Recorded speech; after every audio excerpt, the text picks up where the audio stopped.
semua yang kita amalkan itu adalah akan dibalas oleh Allah. Baik akan dibalas oleh baik oleh Allah, jelek buruk akan dibalas keburukannya oleh Allah. Disitulah kita yakin bahwa Allah itu Maha Kuasa. Dengan tanpa membayangkan sesuatu ketika sholat, tanpa membayangkan sesuatu, hanya membayangkan kekuasaan dan kekuatannya, kearifan kebijaksanaannya, disitulah kita hampir komunikasi dengan Allah. Jadi bukan di depannya kayak orang sholatnya, sembahyangnya orang-orang Yahudi, orang-orang Nasrani, orang Kristen. Tuhannya ada tuh di depannya ada. Ya, ada patungnya, ada ininya, ada. Allah Maha Agung. Mukhalafatul lil hawadits. Allah itu beda dengan makhluk lainnya. Tidak sama.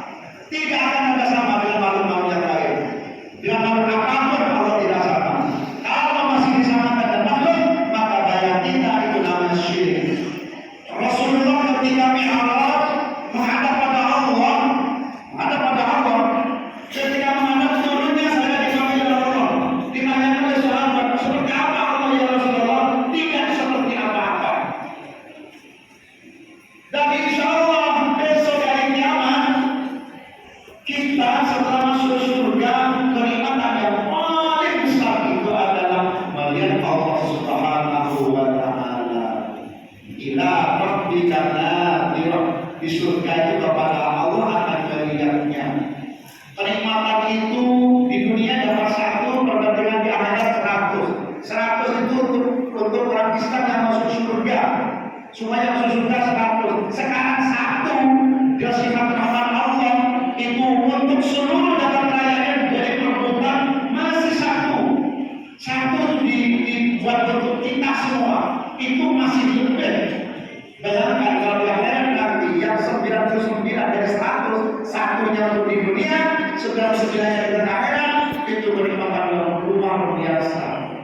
Nah, nikmat yang besar itu akan melihat Allah Subhanahu wa Ta'ala. Namun sekalian, kemudian yang kedua bagaimana cara perhatikan khusyuk kita kepada Allah. Karena kata Fuad Mu'minun, sungguh beruntung orang-orang yang khusyuk. Khusyuk itu yang pertama, kita meyakini bahwa saat akan melihat Allah, dan kalau kita nggak bisa melihat Allah, maka yakinlah kalau kita dilihat oleh Allah Subhanahu wa Ta'ala. Yang kedua, tipnya adalah mengerti terhadap bacaan sholat. Jadi ketika Allahu Akbar, nanti Allah itu Maha Agung, maka dikatakan takbiratul ihram. Apa takbiratul ihram? Takbir yang mengharamkan semua kegiatan-kegiatan kecuali kegiatan sholat. Tidak boleh ada kegiatan lain. Ketika sholat Allahu Akbar, tidak boleh. Hanya Allah yang Maha Agung, Allah yang Maha Besar, Allah yang Maha Bijaksana, Allah Maha Pelindung, Allah Maha Mengatur, Allah Maha memberi rezeki, Allah Maha memberi ilmu, Allah juga yang akan memberi surga, Allah yang juga akan memberikan kebahagiaan, dan Allah juga yang akan memberikan keberuntungan. Allah, semuanya hanya Allah yang serba agung. Yang serba agung itu hanya Allah. Maka bikinlah bikinan hanya kepada Allah. Bikinlah grupnya hanya dengan Allah, komunikasinya hanya dengan Allah, Allah dan Allah. Maka dalam takbiratul ihram itu semuanya kecil kepada Allah. Presiden, profesor, semuanya jabat itu semuanya kecil. Yang besar hanya Allah. Maka kita takbir Allahu Akbar, itu hanya Allah yang Maha Agung. La ma'budu bihaqqin fil wujud illallah. Tidak ada sembahan yang senyatanya dan sebenarnya hanya Allah Subhanahu wa Ta'ala. Itu ketika takbiratul ihram. Maka hanya ingat kepada Allah, yang lainnya tidak ingat. Dan perbuatan yang lainnya selain sholat diharamkan. Itu dalam takbiratul ihram. Yakin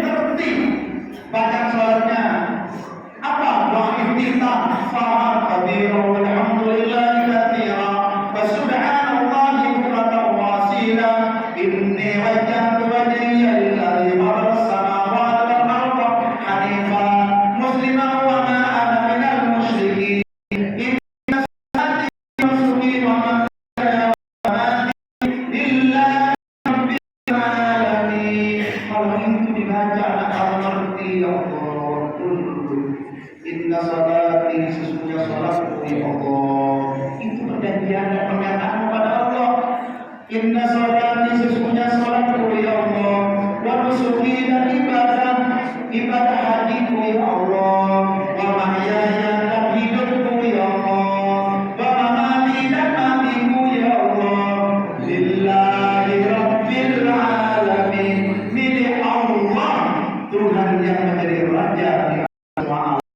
Itu Allah. Kalau sudah pernyataan itu keluar, pasti kamu rasa bersyukur ya Allah. Baca Fatihah. Bismillahirrahmanirrahim. Alhamdulillahirabbil alamin. Arrahmanirrahim.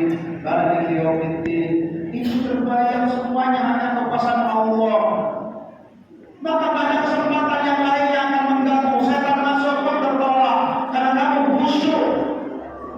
Semuanya bisa diuji, dicoba dan digoda oleh Allah. Illa mukhlasin, kecuali orang yang diikhlaskan oleh Allah. Berarti yang akan terhindar dari godaan setan, Allah lah yang akan membantu kalian. Kalau dengan fasilitas manusia sangat rendah untuk bisa terhindar dari godaan setan. Tapi kalau pasrah kepada Allah, ya Allah tunjukkan saya jalan yang benar ya Allah. Dalam surat kalian, ihdinas siratal mustaqim, tunjukkan ya Allah kepada jalan yang benar. Siapa jalan yang benar itu? Siratal ladzina an'amta 'alaihim, jalan orang-orang yang mendapatkan nikmat.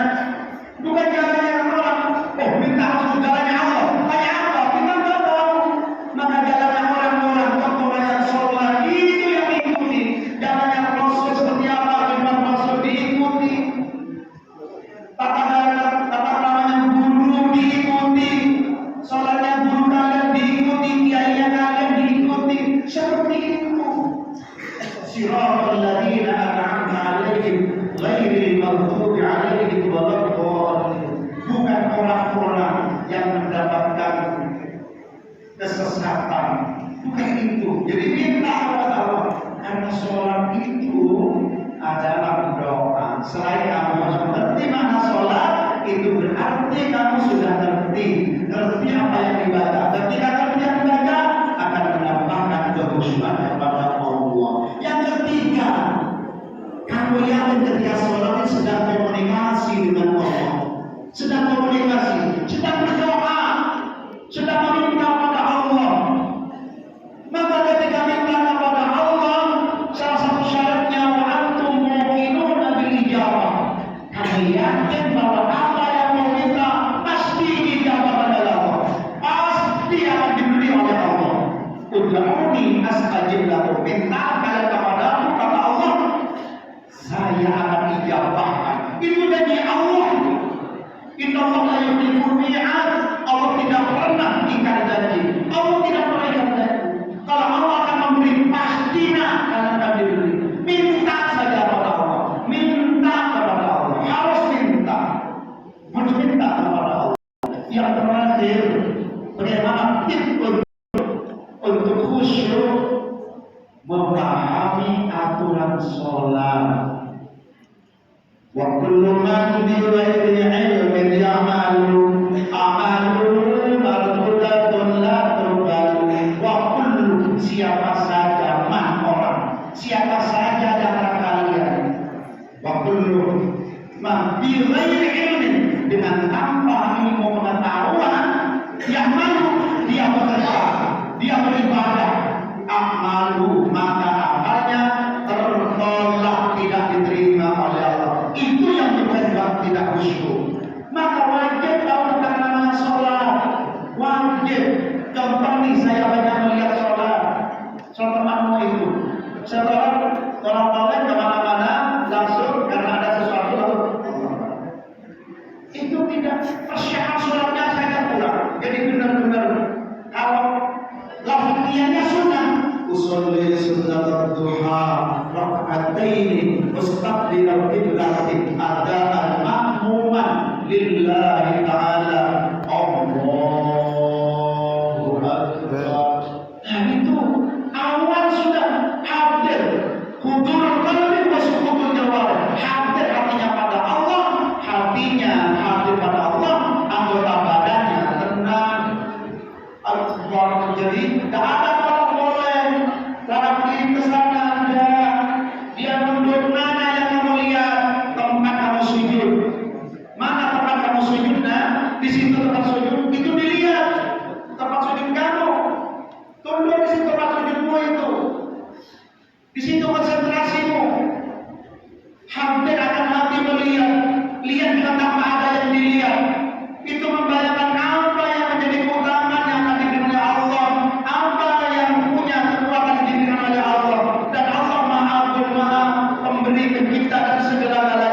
kami kata Allah.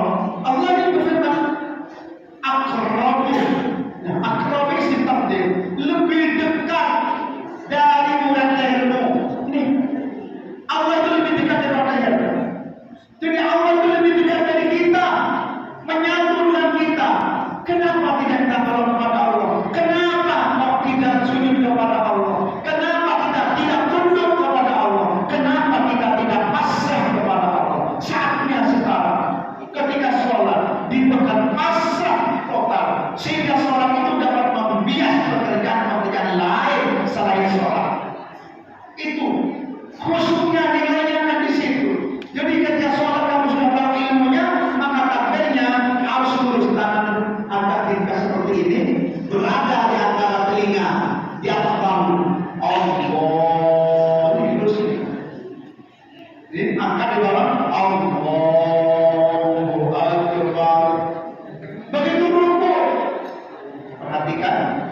Ketika ruku diluruskan ini, yang namanya kaki harus lurus, tangan pun lurus, kaki lurus tegak, tangan pun lurus, pegang pergelangan kaki, pergelangan yang lutut, ini pegang, diluruskan. Nah, kemudian kepala ke belakang dilurus. Jadi tidak ada yang begini, nah ini, atau begini, tapi lurus, nah lurus, kepala ke belakangnya lurus, lurus, nah lurus. Ini namanya ruku. Maka tidak boleh bengkok. Ini tegak lurus, penyangga, diluruskan, tangan lurus, kaki juga lurus, harus lurus. Ini kaidah sholat. Ini kalau dilakukan, sirkulasi darah akan mengalir cepat. Maka sholat itu mempunyai niat, mempunyai dampak nih. Sholat itu mempunyai dampak kesehatan kepada kita, sangat membantu kesehatan pada kita. Takbirnya benar, kemudian rukuknya benar, diam sebentar, itu tumanina. Tidak usah banyak apapun, itu rukun. Diamnya itu untuk mengatur sirkulasi darah, sehingga seimbang antara darah di otak dengan sumsum tulang belakang, diluruskan. Kemudian ini lurus, tidak berhenti, lurus, nggak boleh jalan begini, tapi begini juga, tapi lurus di tempat persolatanmu, tempat sujudmu di jalan. Sami Allahu liman hamidah, lurus tegak lurus, diam sebentar, sama seperti ini. Begitu juga dengan sujudnya, kaki di belakang harus berbentuk seperti ini. Kakinya, tangannya terbuka, dahinya pun terbuka, dahinya terbuka.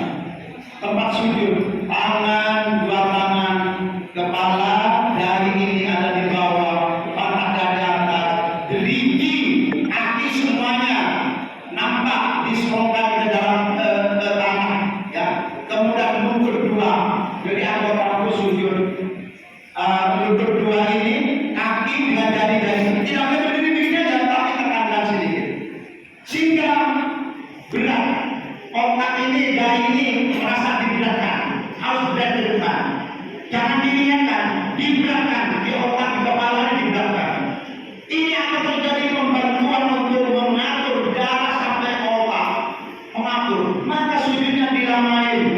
Tapi kalau salat berjamaah jangan terlalu lama, apalagi yang sakit mata dan sebagainya. Tapi kalau sendirian boleh kamu 1 jam pun boleh, sujudnya boleh.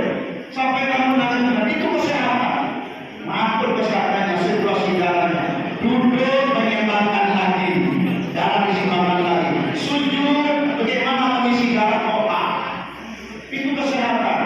Yakin bahwa dampak sholat adalah membuat kita sehat. Jadi ada 5 tips kita untuk menjadi orang yang khusyuk dalam sholat. Yang pertama,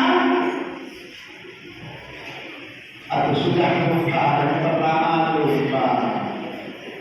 Jadi kalau ingin sehat, kalau ingin hadir hatinya khusyuk pada Allah, kamu merasa dilihat oleh Allah, kamu merasa melihat Allah. Kalau tidak, kamu harus merasa bahwa kalian sedang dilihat oleh Allah.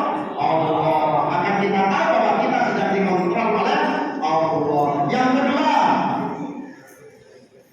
aduh, gak ada memperhatikan ini. Yang kedua, supaya kita khusyuk apa? Sudah banyak lupa. Kenapa? Tadi? Kenapa? Mengerti badan sholat. Ya, harus mengerti badan sholat. Yang pertama, cara bukti khusyuk adalah merasa kita harus merasa bahwa kita dapat melihat Allah. Kalau memang tidak bisa, kita yakin bahwa kita dilihat oleh Allah. Yang kedua, mengerti badan sholat. Bacaannya mengerti, dilakukan. Kemudian yang ketiga,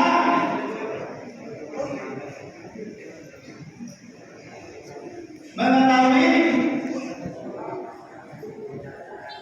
mengerti badan sholat, ngerti sudah, yang dibaca sudah ngerti. Bismillahirrahmanirrahim, ngerti. Punya ilmu pengetahuan, ya, terhadap sholat itu. Oh, rukunnya begini, rukun sholatnya ini. Itu harus mengetahui. Kemudian yang ketiga, tipnya untuk paham baca sholat, untuk khusyuk. Nah, ada yang mencatat ternyata ini. Ini memperhatikan tadi apa? Iya, sholat itu adalah doa. Minta kepada Allah. Sholat itu doa. Kemudian terakhir doa sholat itu mendapat untuk kesehatan. Mengerti badan sholat. Itu jadi ini adalah tip untuk kita khusyuk dalam sholat. Sholat. Saya yakin mudah-mudahan Allah selalu menolong kita